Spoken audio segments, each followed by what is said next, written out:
James Comey's the head of the FBI, and he shook up this race 11 days before the election by coming out and saying, okay, everybody, we've got new emails from Hillary Clinton, and we're going to look at this investigation again. And everybody's like, geez, Lord mercy, what happened?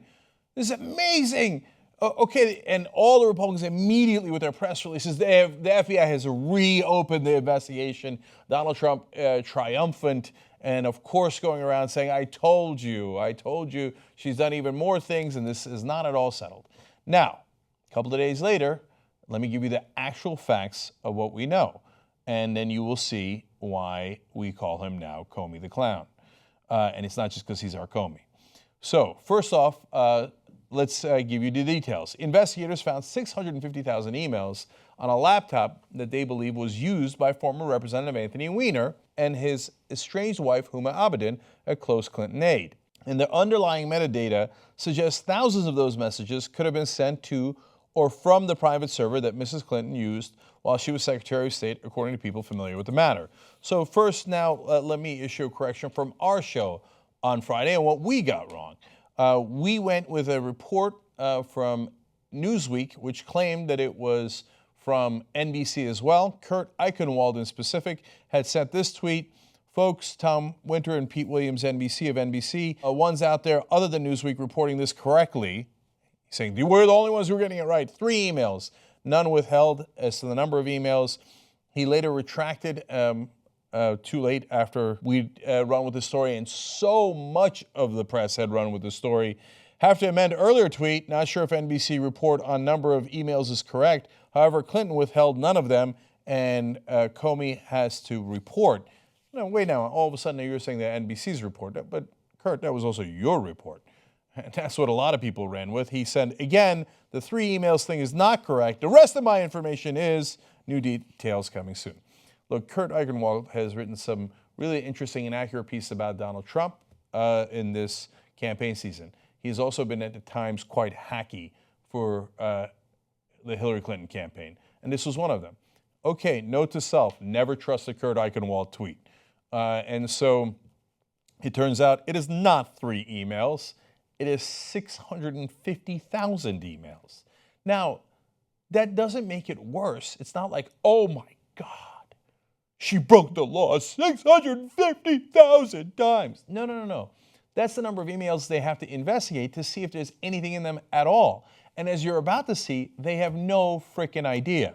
So back to the Wall Street Journal. Remember, owned by News Corp. This is not a liberal institution whatsoever. So these are just the facts. It says it will take weeks at a minimum to determine whether those messages are work-related from the time Ms. Abedin served with Mrs. Clinton at the State Department, how many are duplicates of emails already reviewed by the FBI, and whether they include either classified information or important new evidence in the Clinton email probe. So wait a minute.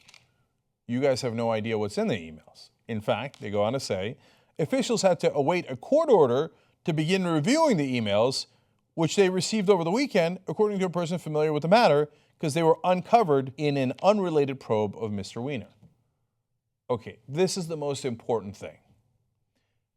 Comey sends the letter to Congress on Friday saying, oh my God, these emails, it is my duty, it is incumbent upon me to tell you about these emails and how they might relate to the investigation.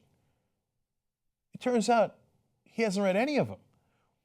Look, the first 24 hours of a story, you've got some parts of it that gets sketchy, as we did with the number of emails. But we also reported on Friday, it appears that they haven't read any of the emails, so how the hell would they know if there's anything incriminating in the emails? Now, a couple of days later, we know for sure they didn't get a court order to even get a warrant for the emails until this weekend. So they have no idea what's in the emails. They haven't read the emails at all. That is a stone cold fact. That's not a thing that a reporter can get wrong. They got a court order over the weekend. When Comey sent the letter on Friday, he hadn't read a single email and doesn't know what's in the emails. So if you hear people out there going, oh yeah, man, they found out new incriminating emails. No, they have no idea if they're incriminating or not. They haven't even read them. So all of this ado is about potentially nothing. So look, it's one thing if you're not in the middle of an election and you say, oh, by the way, hey, I got a bunch of new emails. Hey, I'll note for you, this is the most important part in the beginning. I don't know what's in them.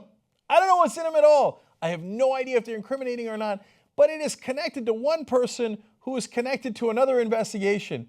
So we'll look at them.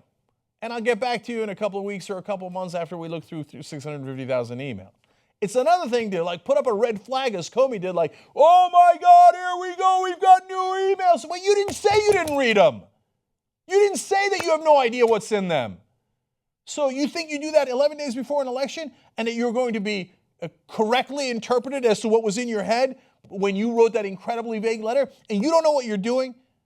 Like one of the theories, and even Ben on the show on Friday talked about, maybe James Comey is a good lawyer, but just God is politically so unsavvy. Oh, 11 days before an election. Oh, God, I couldn't have seen that coming. Oh, that caused a kerfuffle? No, here's the same guy who broke FBI protocol to do a press conference when he wasn't going to indict Hillary Clinton back 3 months ago. Now, wait a minute. It's actually the Justice Department that makes that decision, not the FBI. The FBI makes a recommendation. That's why they don't do a press conference. No, you're just supposed to report in to the Justice Department and leave it at that. No, Comey decided, hey, I got to grab that spotlight. Where's that spotlight? Politics. You think he doesn't know politics? Why is he doing this? The Republicans were giving him grief that he didn't indict Hillary Clinton. So he's like, all right, here's a gift to you 11 days before an election. Here's a super vague letter about, oh, I've got new emails. The emails are coming. The emails are coming. So you can all run out there and say we're reopening the investigation. He knew, to borrow the words of Marco Rubio, I want to dispel the notion that he didn't know what he was doing. He knew exactly what he was doing. So now we go to another piece from the Wall Street Journal. Mr. Comey was given an update, decided to go forward with the case, and notified Congress on Friday with explosive results. Senior Justice Department officials had warned the FBI that telling Congress would violate policies against overt actions that could affect an election. So, and some within the FBI have been unhappy at Mr. Comey's repeated public statements on the probe, going back to his press conference on the subject in July.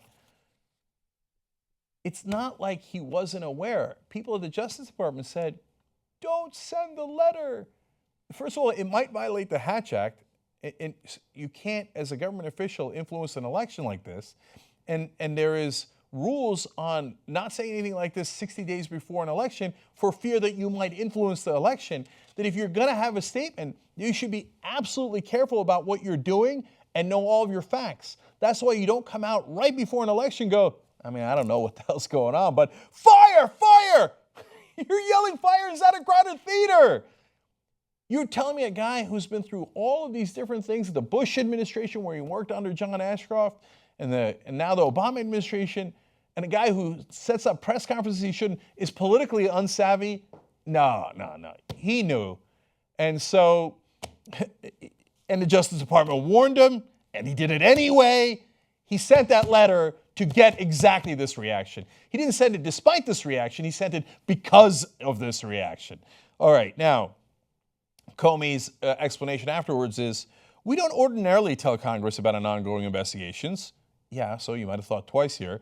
But here I feel an obligation to do so given that I testified repeatedly in recent months that our investigation was completed. I also think it would be misleading to the American people were we not to supplement the record. No, what would be misleading is if you get right in the middle of an election and say to people things like, oh, we have not completed our investigation, when you don't know if those emails have anything to do with your investigation. Finally, there is one other person who knows about this rule of not interfering with an election. You know who it is? James Comey. Because, now I'm going to CNBC. FBI Director James Comey argued privately that it was too close to Election Day for the United States government to name Russia as meddling in the U.S. election, and ultimately ensured that the FBI's name was not on the document the U.S. government put out, a former FBI official tells CNBC. So on the issue that might affect Donald Trump, whether the Russians hacked into Hillary Clinton's email server, he's like, whoa, too close to an election. I mean, we've got an ongoing investigation there, but I'm not going to tell you anything about it. No way. Way too close to an election. Oh, it could affect Hillary Clinton tremendously on incredibly vague information I don't even have as to what's in the emails. And it's 11 days before an election? All right, I'll write a letter about it and tell the whole world. Now, he knew. So this is disgusting. Look, we have covered those emails maybe more than any other media organization. We receive criticism all the time from the establishment. Oh, before the election, you're covering the WikiLeaks too much. No. I cover the news when I get it. But I'm not a government official. I'm not the head of the FBI. And we actually share with you guys things that we know are confirmed emails. Robbie Mook, the entire Clinton team, do not deny any of the emails that we shared with you guys. For the FBI to put out there this statement before an election, because they have this power of being the investigators, supposed to be nonpartisan, and for them not to know what's in the emails and panic the whole country over them anyway, at a bare minimum, is grotesquely irresponsible. It doesn't matter what's in the emails. That matters in a different context. Now, if it turns out it shows you that Hillary Clinton is terrible, okay, then we'll be the first to cover it. If it shows you that there was nothing in those emails anyway, we'll also be the first to cover that. That's our job. But for you to speculate on it when you're in this position is unconscionable. So, look, no matter what you think of Hillary Clinton or Donald Trump, whether you think those emails are going to be incriminating or not, first of all, no one knows because no one's read them, other than presumably Huma Abedin and Anthony Weiner and whoever they sent them to. But certainly no one in the government because they just got the court order on Sunday.